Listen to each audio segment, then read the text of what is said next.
okay, it's alright, won't be ready for long. Yo, what's up? Okay, I'm gonna shift gears a little bit today because on my channel, I want to begin to include more aspects of daily life, kind of a day in the life, kind of the things that I'm interested in.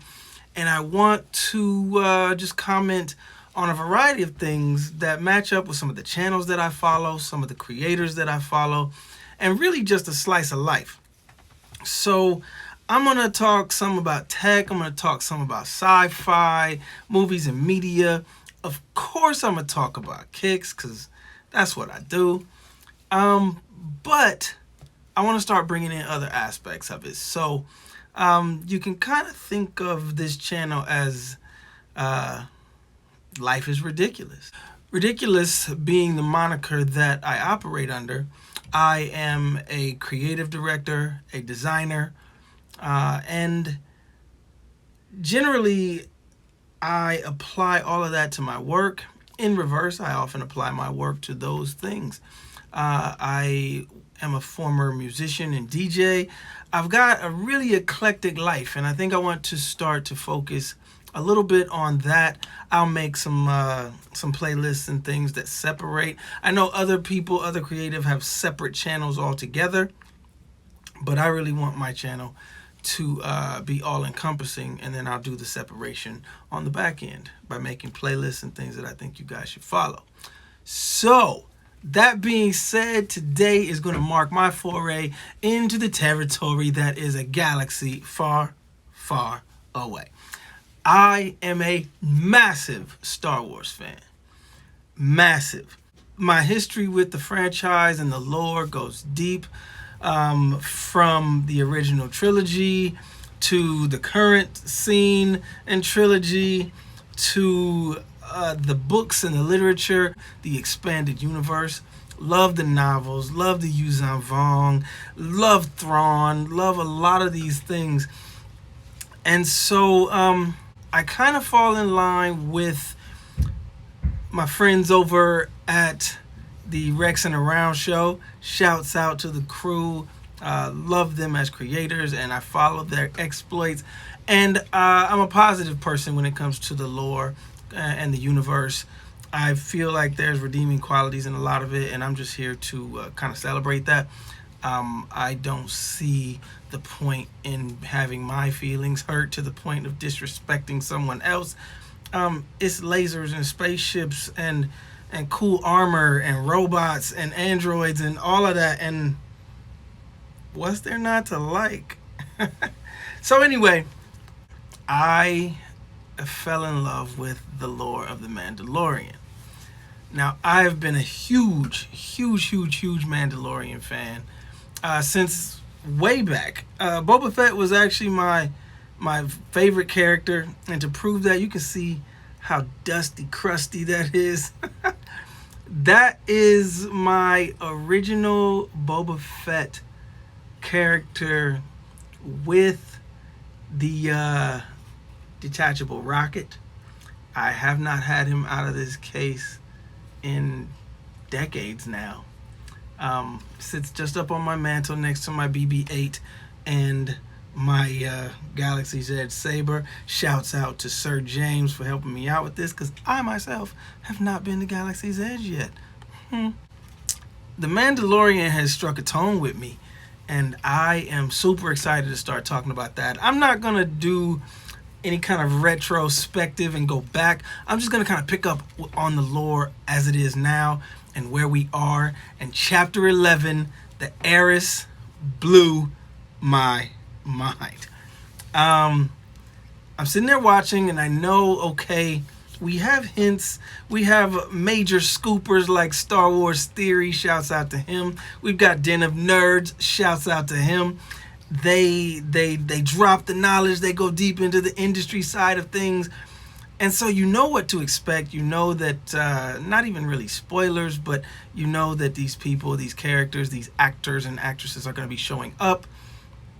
I'm super excited. I'm sitting here watching. I hunker down. I put it on play. Watching. Now, I'm going to just run down from memory Normally what I will do is have a somewhat of a script of the things I want to talk about. But today I'm just going to ramble a bit on some things that really stood out to me as I watched the show. Just some major points. Here's where I'm going to say spoilers. Wait for it. If you go past this point, then we're good. Okay, so it's giving me major Firefly vibes, okay? Major Whedon vibes when it comes to the Razor Crest looking like Serenity, very much like Serenity. When it comes to this, when they're coming in on the planet, pieces and parts flying off in the movie Serenity. I remember when a panel flies off and Captain is like, did something just fly off my ship? Like, I love that. I love that the Mandalorian is giving me those same kind of vibes. Okay, so they're coming in on the planet on Trask, estuary planet or estuary moon of the gas giant. Yeah, so they're coming in on Trask, and it's really cool the way that the music went with the scenery.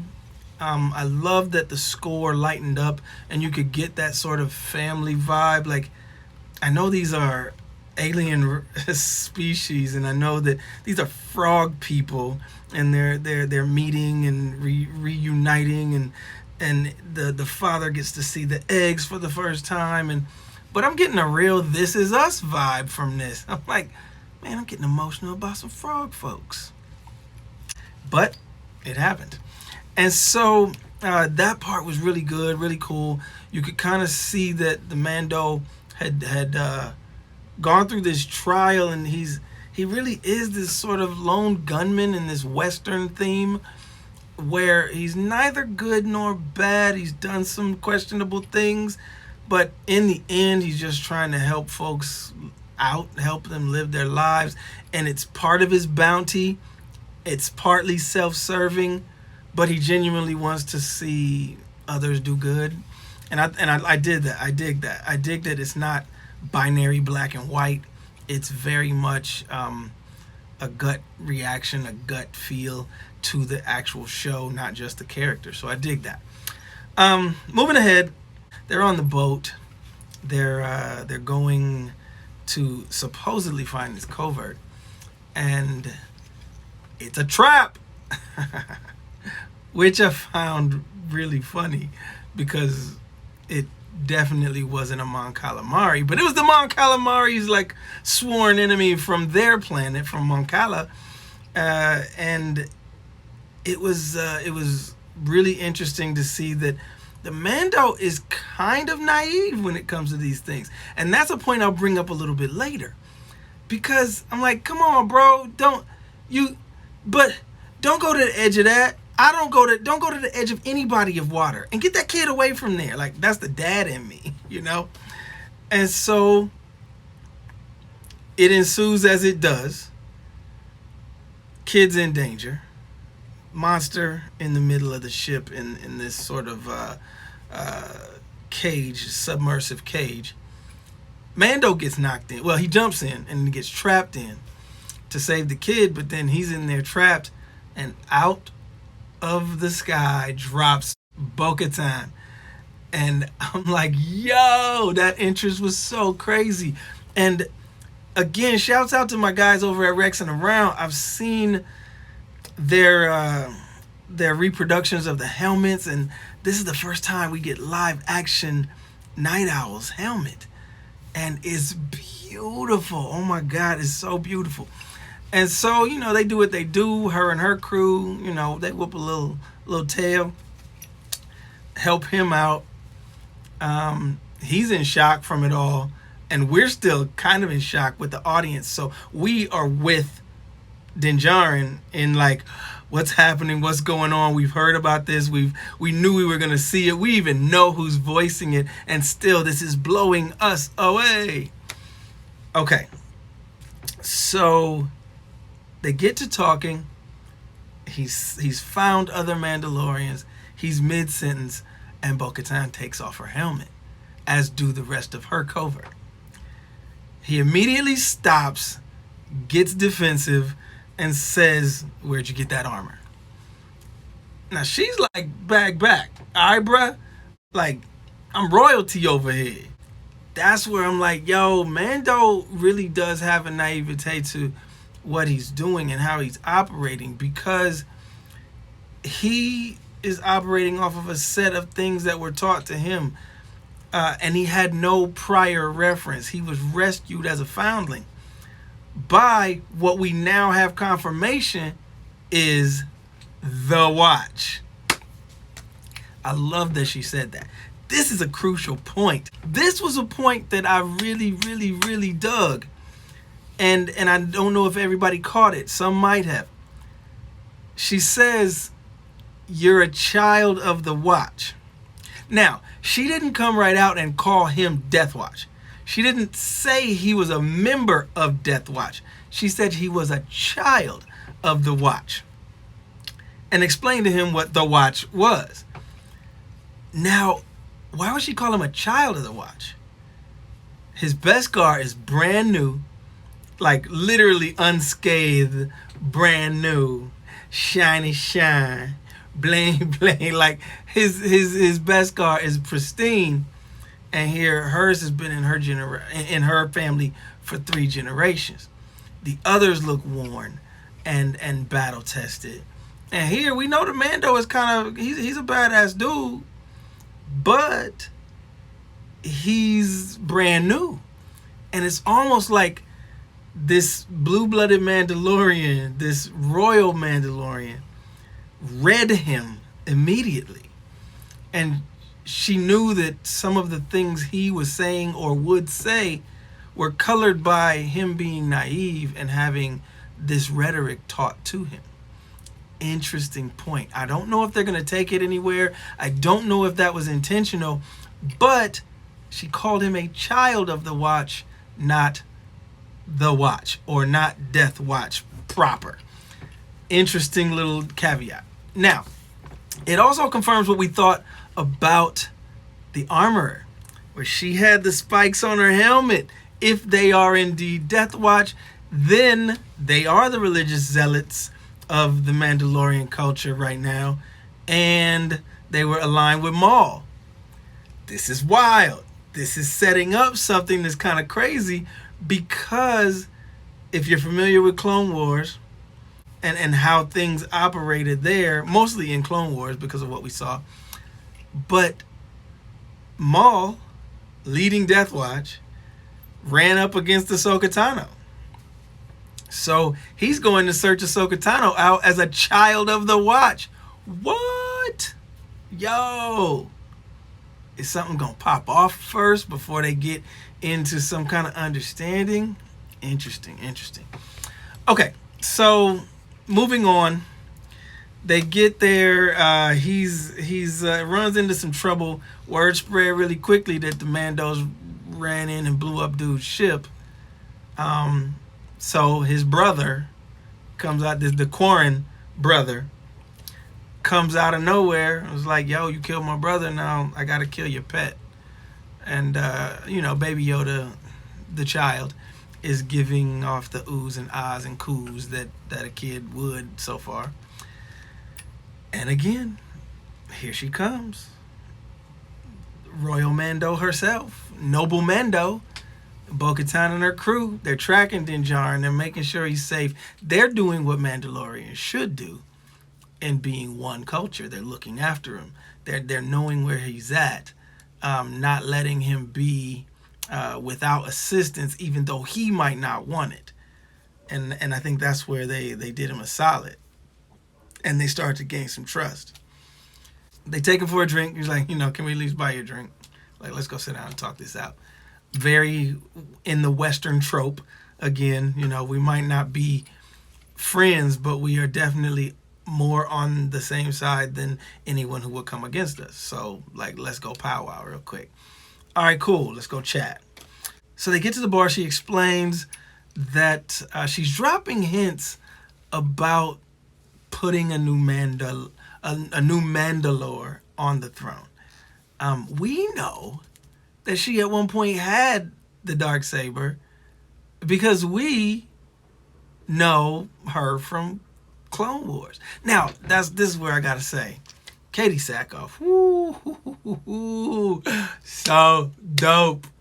I mean, so dope. They did such a great job bringing her live action and then being able to have the exact same voice in the exact same role.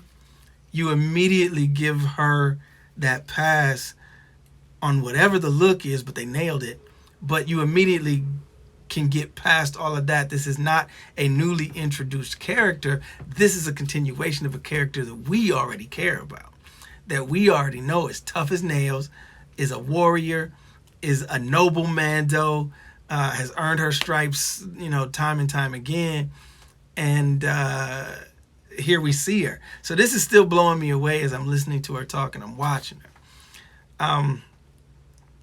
They explain the situation, explain that they will trade off info. They will get him to the Jedi, or at least a Jedi, if he will help them with a cache of weapons that is being stolen. And apparently I don't know if it was stolen from Mandalore or made with the resources from Mandalore. Either way, it is an offense, and Bo-Katan and her crew are going to go stop it. So they get into it. He goes, okay, this is what we do. Let's go do it. Let's go get it. I can trade off that info.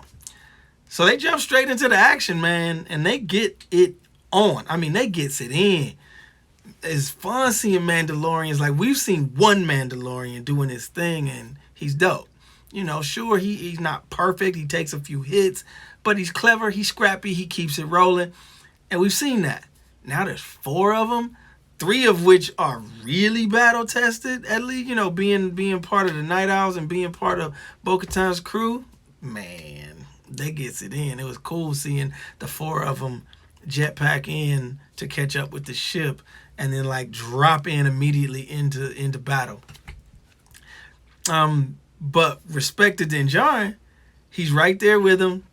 He's letting off shots. He's not holding back. He's part of the crew at this point, and I think that's what he does well as a bounty hunter. Is the job at hand is the job at hand, and so he pours himself into it. So I dig that. So they're making their way to these weapons, because they think that the ship is going to try to get into orbit and jump. Mando has some tricks up his sleeve while everybody else is shooting. Mando's got some bombs and some smoke screens, and so he's a worthy addition to the squad at this point, and I think they appreciate his tenacity. And at one point when they're pinned down, Mr. Brand New Beskar, Mr. New Car Beskar is like, screw it, I'm jumping in. And he dives forward and he's taking shots off of his Beskar. He's taking shots, a couple of which actually knock him down. So it's interesting to look at the physics of the situation also, to see that these blaster bolts that we've seen, sure, they burn into things because they are lasers, but they hit with force, because a couple of times he got hit directly in the Beskar, but you can hear him saying, ow, and then at one point, one of them takes him off of his feet and he drops to his knees. And that's when he throws the bombs forward. So they finally break into the cockpit. They take control of the ship, which is in a nosedive, because their captain got a call from Moff Gideon. So now we make that connection. The path is weaving and around, but it's going to where we think it is, obviously. So Moff Gideon is like, yo, you got busted. Dead yourself. You know what to do. Put it in the planet. And without hesitation, the captain does so, offs his crew, heads the ship for the water, for the planet's surface at full clip. They break in, they stop him, they struggle to pull up, they get it up there, get out of harm's way, get out of danger, and dude bites down on a suicide tooth. It's not like cyanide or whatnot. I mean, obviously, this is a space show. So he electrocutes his entire head by biting down, and so he's out of there. They're looking for Moff Gideon. And at that point, just before he does that, Bo-Katan mentions it straight up. In the tavern, she says they have something that's mine, and I'm looking for it, and I need it we're gonna do the thing. She gets on the ship, and she actually says, "Where is the Darksaber? Does he have it?" Now, the history and the legacy of the Darksaber obviously is he who holds it rules all Mandalore, unites Mandalore. However, he who has it right now is kind of snaky, and he ain't playing by the rules. So I don't even know if he defeated the previous owner. We've seen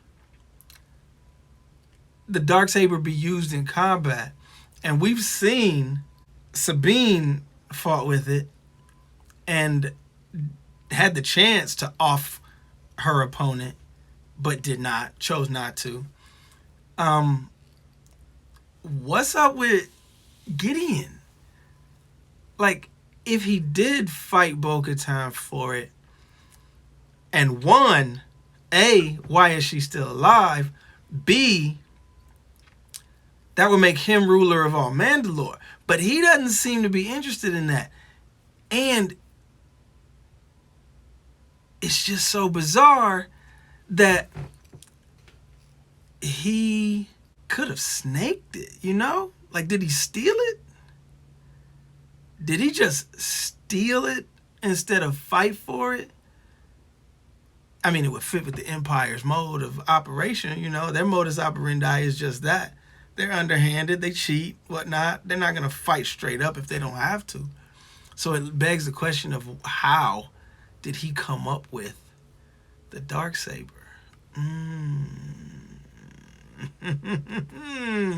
Questions. I have so many questions. But that was that.